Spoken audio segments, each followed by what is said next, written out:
After having completed the entire build process on our project, we are now ready for stain. We are going to be using Minwax Golden Oak stain, some gloves, and a rag.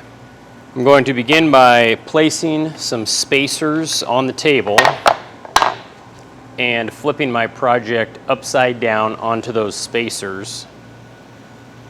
And I'm going to begin by staining the entire underside of my table first, working it into every corner on the project.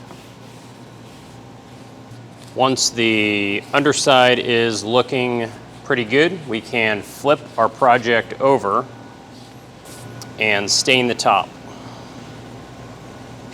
The goal is to do an entire coat of stain, wait about 5 minutes, add another coat of stain, wait another 5 minutes, and then add a third coat of stain.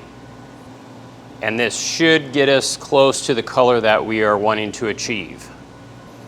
We then need to wait 24 hours for that stain to dry. And don't forget to stain inside our edge here. After we have let that stain sit for 24 hours, our project is looking really good.